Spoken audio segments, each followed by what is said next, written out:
We're here in Brussels at the Kinshiki Forum with Toyota, and this is the CHR Plus. First eyes on it, didn't even know this was coming. I knew the Urban Cruiser was coming, the BZ4X update, but this is going to be their main car. This is a C-segment SUV. People have been asking for this. They looked at the BZ4X and they said, well, okay, what can we do better? And that's the Toyota way.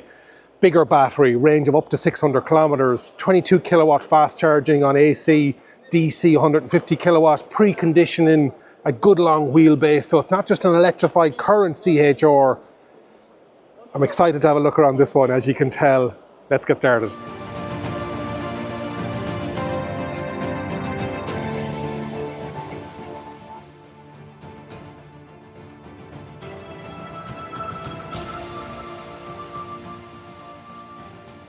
There's nothing more iconic on the road at the moment than the Toyota front end, that hammerhead shark design, and you have that daytime running light. Different to the BZ4X, which is its bigger brother, it has it across the very front. On the CHR Plus, you can actually see it over here on the BZ4X. There is that full length light bar, glass black, 360, nice little design element going on here.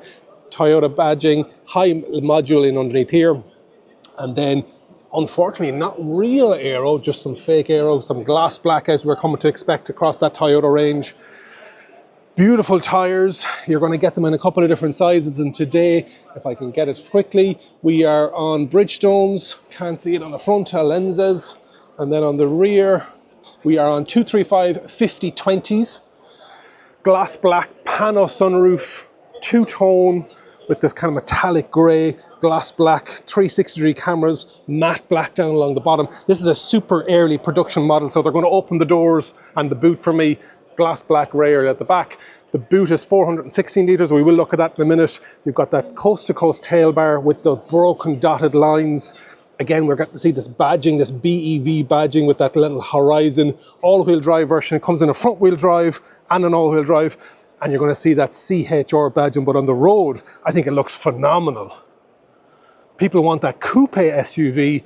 It's not D segment, it is C segment. You've got your charging flap up on the front left-hand side. Yeah, good. What do you think? Jump into the comments and let me know. My gentleman friend with the white gloves is going to come along now. And so, 2 doors in the trunk, if that's okay. Yep. And so, he's going to then, I'll be able to sit inside and show you what the interior looks like. I'm going to give you the battery sizes. It is coming in at a 77 kilowatt hour battery is the large one, and then the standard size one is 57.7.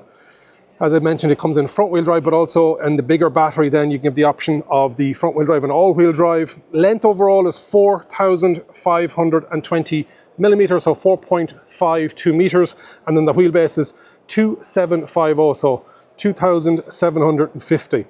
Let's have a look at that boot first. 416 litres. So not the biggest boot in the world.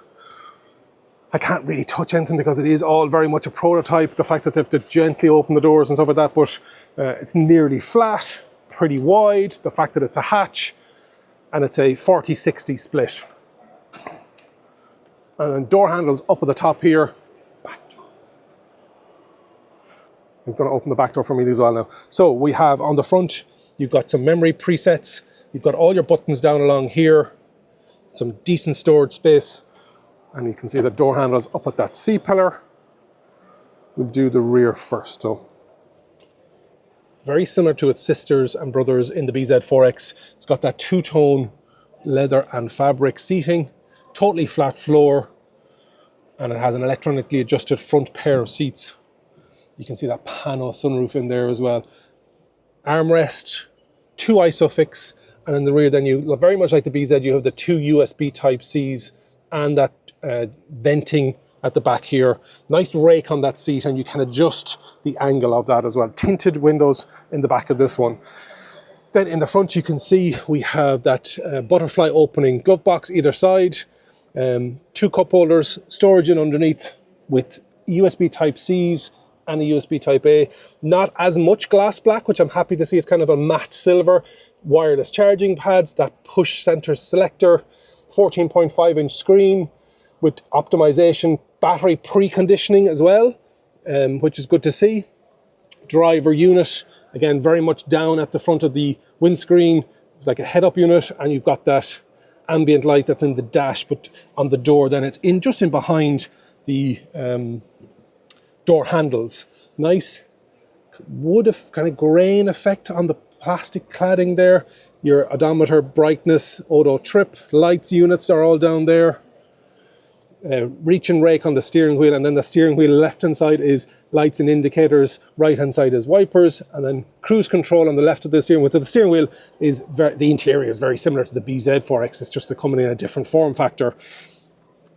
Power on the actual driver's seat. I'm pretty sure the passenger seat has electronically adjusted.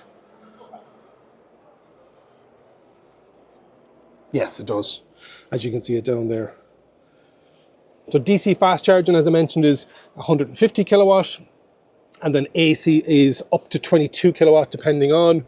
So venting from the center column. We don't have that glove box. I like that ambient light there, and it is in the Nevo color, so with the two-tone with those racing seats. Yeah, I like it. I love that rear.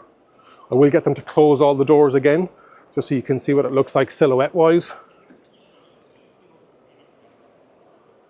It sounds like it's a decent car.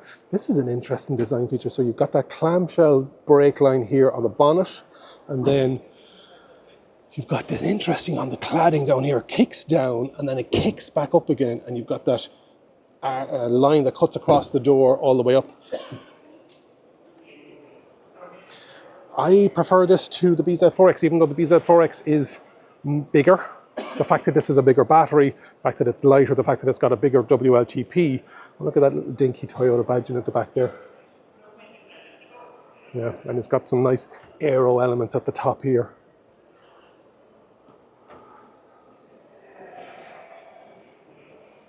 Reflectors, a two-tone down at the bottom of it here. What do you think? Let me know. Jump into the comments. This is going to be a big one for Toyota because C-segment SUV is one of the biggest spaces in the European market, as well as B. D not so much, but C for sure.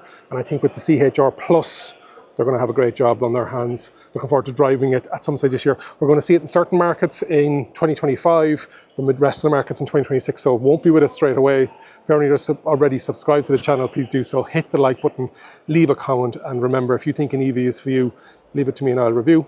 Thank you very much for watching.